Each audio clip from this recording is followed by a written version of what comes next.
Bonjour, c'est Virginie, je suis en direct de Copenhague, au Danemark, dans le cadre des négociations internationales sur le climat.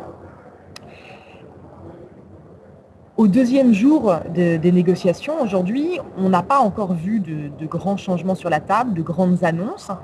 Ce n'est pas qu'il se passe grand-chose, mais c'est surtout qu'on n'en est qu'au début des négociations. Donc toutes les parties n'ont pas encore montré, n'ont pas mis leurs cartes sur la table.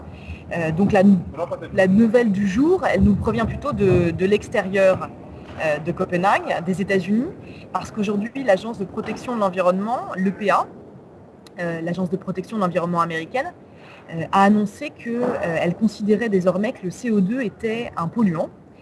C'est une nouveauté pour les États-Unis parce que jusque-là, la législation américaine ne reconnaissait pas que le CO2 était un polluant, ce qui faisait qu'on ne pouvait pas légiférer sur les émissions de CO2 aux États-Unis dans le cadre de ce qu'on appelle le Clean Air Act.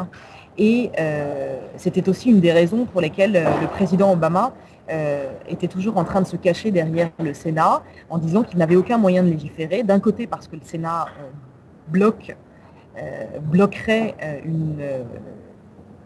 ce qu'on appelle la législation Waxman-Markey, la législation de réduction des émissions de gaz à effet de serre aux États-Unis, et de l'autre côté parce que le CO2 n'était pas reconnu comme étant un polluant. Donc aujourd'hui, ce n'est plus le cas, et c'est une assez grande nouvelle, parce que le président Obama ne peut plus se cacher justement derrière ce soi-disant blocage que ferait le Sénat. Donc c'est une bonne nouvelle, et en même temps, on n'a pas vu de la part du président Obama d'annonce qui soit corrélative à ça, parce que la conséquence première de cette annonce de l'EPA, ce serait justement que les États-Unis arrivent ici et mettent enfin sur la table des cibles ambitieuses de réduction d'émissions de gaz à effet de serre. Et ça, on les attend toujours. Donc en espérant que le président Obama, quand il viendra à Copenhague dans les prochains jours, viendra avec des cibles ambitieuses de réduction d'émissions de gaz à effet de serre, parce que c'est évidemment extrêmement important dans les négociations aujourd'hui que les États-Unis embarquent dans le jeu. C'est ce qu'on attend ici tous à Copenhague.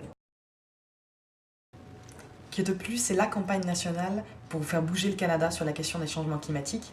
Assurez-vous que votre nom est bien inscrit sur la pétition Kyoto Plus avant Copenhague.